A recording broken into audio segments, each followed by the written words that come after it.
Bienvenue dans la Guilde, le podcast qui booste vos compétences en Quality Engineering. Je suis Jean-François Frézy, expert en Quality Engineering et passionné par la transmission des savoirs. Chaque semaine, je te partage des astuces pour transformer ta façon de travailler en Quality Engineering. Installe-toi bien, on est parti pour un nouvel épisode rempli de conseils concrets. N'oublie pas de t'inscrire à ma newsletter pour recevoir du contenu exclusif et ne rien rater. Chaque semaine, je te livre des méthodes actionnables, des outils efficaces et des stratégies sur les meilleures pratiques du moment, avec des formats courts, pratiques et accessibles à tous. Alors abonne-toi maintenant pour ne rien rater. Bonjour et bienvenue dans ce 5e et dernier épisode de la mini-série de la Guilde sur comment devenir un pro du test logiciel avec Amadou. Donc dans ce dernier épisode, on va essayer de condenser un peu nos conseils pratiques pour progresser rapidement et durablement dans le métier de la QA. On a pu évoquer 3 piliers essentiels, je dirais. Le technique, le côté business aussi, métier qu'il faut connaître, et aussi le côté relationnel, soft skills. C'est quoi, toi, les principales clés que tu pourrais te donner pour progresser, j'ai envie de dire, en continu dans le métier de la qualité logicielle? C'est une très bonne question, Jean-François, parce que alors, pour moi, ce qui va faire le succès d'un QA, d'un bon testeur, euh, j'ai bien aimé tes 3 piliers parce que on parle. Voilà, il faut parler d'un petit peu de technique. T'es obligé parce que là, on est dans l'informatique, tu manipules des outils informatiques. Alors, quand je dis technique, c'est pas forcément du codage, hein, parce que beaucoup Non, font c'est des confusion. méthodes de test. Ça reste des techniques de test. Absolument. On est aussi Absolument. là-dessus. C'est avoir ces principes, ces méthodes qui te permettent de faire correctement ton travail, d'interagir avec les différentes équipes et aussi de comprendre les différentes architectures des applications que tu es amené à tester. Donc ça, c'est indéniable. Après, le métier, moi typiquement, je suis test manager, mais j'ai une forte compétence métier. On n'en a pas beaucoup parlé forcément parce que ça ne tourne pas forcément dans le cadre du test, mais c'est le cache management. En fait, cette compétence métier me permet de comprendre dans le domaine bancaire quels sont les fichiers de paiement qu'on a amené à Les manipuler, règles de euh, gestion et les les règles complexités. de gestion, les canaux, les régulateurs, la compliance. Voilà. Il faut avoir cette compétence métier qui te permet de venir interagir avec le métier du test. Ça, c'est hyper important. Et puis, le relationnel. Bien sûr que tout le monde ne l'a pas forcément de manière naturelle. Ça dépend des profils des uns et des autres. Il y en a qui sont plus ou moins timides, etc. Donc, on en a parlé. Voilà. Il y a des formations.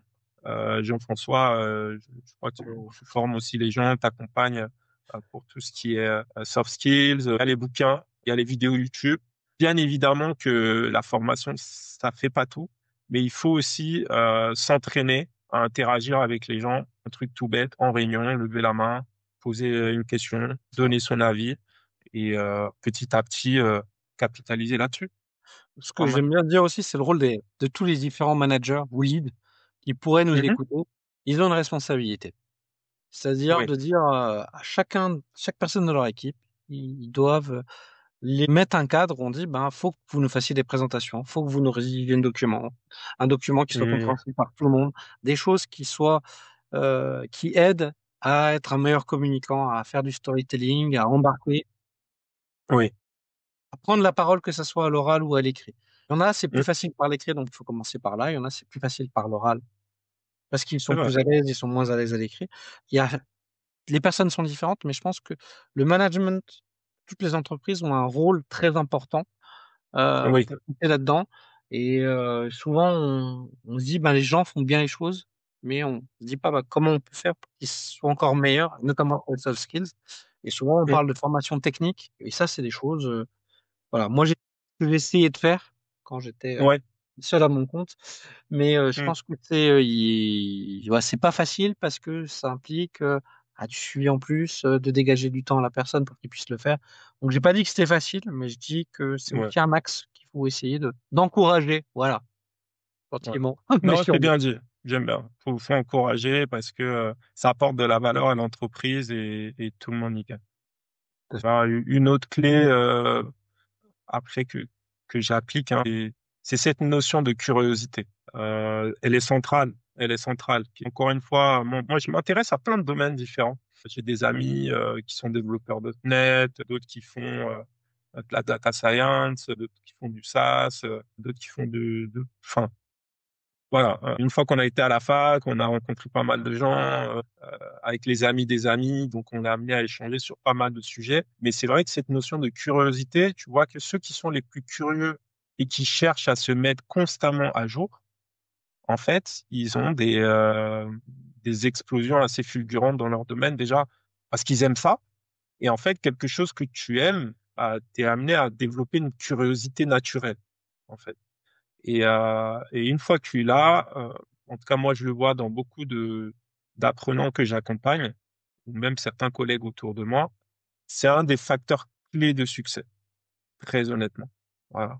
Quelqu'un qui est curieux, qui cherche à aller découvrir. Alors je vais donner peut-être une anecdote et puis je vais m'arrêter là. En fait, je regardais un podcast avec le patron de Nvidia qui disait justement à son interlocuteur. Aujourd'hui, tout le monde parle d'IA, il y en a qui en ont peur, sont super enthousiastes, etc. Lui dit, vous compliquez pas la vie, d'accord? Euh, Prenez même une des IA, voilà, gratuites, hein, et demandez-lui juste comment est-ce que je peux utiliser l'IA pour mieux faire mon job. En gros, avec cette nouvelle technologie qui arrive, comment est-ce que je peux l'appliquer dans mon travail pour pouvoir être plus performant, plus pertinent, euh, voilà, avoir des bons résultats. Et en fait, si vous savez pas, juste demandez à l'IA. En fait, j'ai beaucoup aimé son approche parce que naturellement, moi, en fait, c'est quelque chose que j'ai entrepris et depuis là, je m'arrête plus, hein, parce que j'ai développé cette curiosité de venir dire, à chaque fois, il y a quelque chose que je sais pas, je me dis, OK, je vais poser la question. Parce que derrière, tu as différentes manières aussi de poser les questions. Tu as du few-shot prompting. Derrière, tu vas avoir du meta-prompting, ainsi de suite. Donc, sans rentrer dans des termes trop compliqués, la moindre question que tu as, parce que nous sommes des êtres qui, naturellement, on a un esprit curieux, en fait. Enfin, même si en France, on dit que la curiosité est un vilain défaut, je, je m'insurge contre cette phrase. Au C'est pour dire contraire, que il faut être la, curieux. la curiosité malsaine. Voilà, mais c'est pour ça. Mais c'est Oui, mais on a juste dit curiosité, Jean-François. Tu vois? Et pour moi, c'est un problème. C'est un problème parce que naturellement, on pose des questions, en fait. On passe notre vie à poser des questions. Un enfant de 3 ans, il se lève le matin et dit, mais pourquoi ça? Pourquoi le ciel est bleu? Pourquoi machin? Pourquoi la voiture? Pourquoi l'oiseau? En fait, c'est déjà dans notre ADN. Donc, profitons de ce qu'on a déjà. Posons des questions et puis surtout, faisons des petits tests autour de nous et pour pouvoir nous demander, en utilisant ces nouveaux outils, ouais, voilà, mais je suis qu'est-ce d'accord que avec ça toi. m'apporte? Il faut développer sa curiosité, essayer. Oui, Et le fameux elle est test and déjà là. learn. Il faut essayer. Et le meilleur moyen d'apprendre, c'est de se tromper sur certaines choses. Il faut vite. Et Moi, je disais souvent à clairement. mes équipes, trompez-vous, mais trompez-vous vite. C'est ça qu'il faut. Moi, je suis un fan du fais-le face. Ouais, Mais ouais, bon, mais clairement. en plus, le cerveau humain retient Hmm. beaucoup plus les erreurs que lorsque ça marche toujours. Donc, c'est pour ça qu'il Oui, faut parce faire le qu'une tour. erreur fatale, ça peut lui coûter la vie. Oui, mais il faut pas, Donc, voilà, il faut pas non plus, voilà, aller faire des erreurs qui dans les sont, extrêmes, voilà, c'est pour ça qu'il faut aller sur un petit périmètre et apprendre au fur et à mesure et pour éviter de mettre tout le monde dans une sacrée panade. je suis Mais ouais, d'accord. moi, ce que j'aime bien aussi comme capacité aussi pour monter en compétence, c'est les Mhm. communautés, les différentes communautés de pratique, soit au sein de Bien son vu, entreprise. Et souvent, bien tu vois, vu. quand on est QA, on va dans notre communauté de QA, dans notre guild, dans notre machin. Hmm. Moi, ce que j'ai toujours encouragé, c'est d'aller aux communautés de pratique.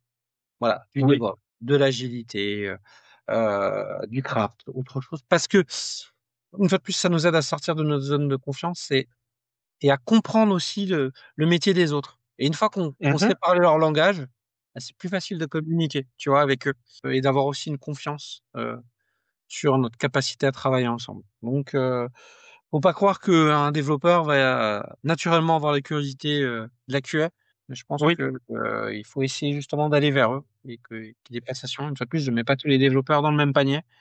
Mais on va pas se fâcher globalement, avec nos voilà, amis il y a beaucoup de développeurs. choses à faire, donc ils s'intéressent vraiment à leur utilisation. Donc c'est à nous aussi d'essayer de s'intéresser Mm. aux autres. Comme j'ai dit, comme un précédent épisode, on est quand même au Oui, centre de toutes les activités. Donc, c'est vrai. c'est à nous d'être curieux dessus, de pouvoir le mettre en place. Après, j'aurais moi un dernier conseil, c'est d'aller Mhm. sur Software Professional Testing et C'est le meilleur des d'explorer la conseils. formation Amadou. Oui, oui, si vous voulez essayer. Et Tu après, me fais une passe décisive, c'est cool.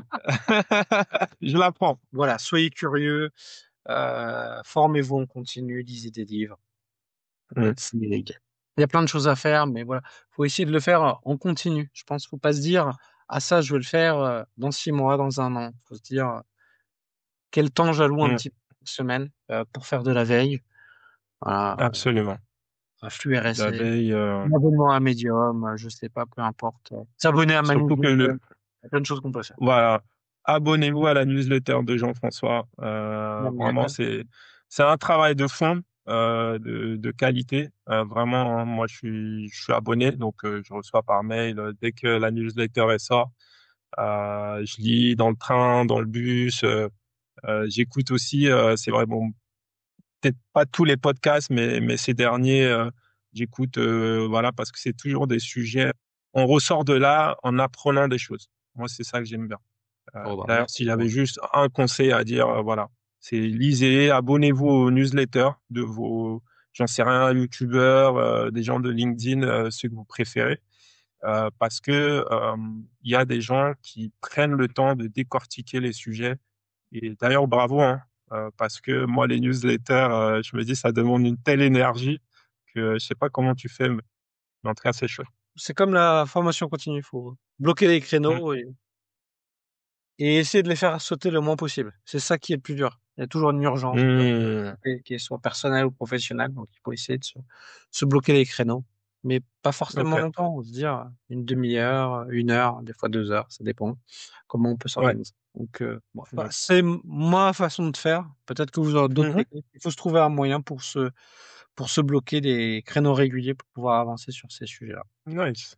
Bon, Nice. en tout cas, merci Amadou pour ces échanges passionnants. Je pense qu'on pourrait refaire plusieurs épisodes à développer les sujets. Tu J'espère m'étonnes. que tous ces épisodes vous ont plu et Mm. que vous pourrez écouter et réécouter ces épisodes. N'hésitez pas à les partager de façon massive. Et je vous dis à très bientôt dans la guilde. Merci d'avoir écouté cet épisode. C'est grâce à toi que la guilde continue de grandir.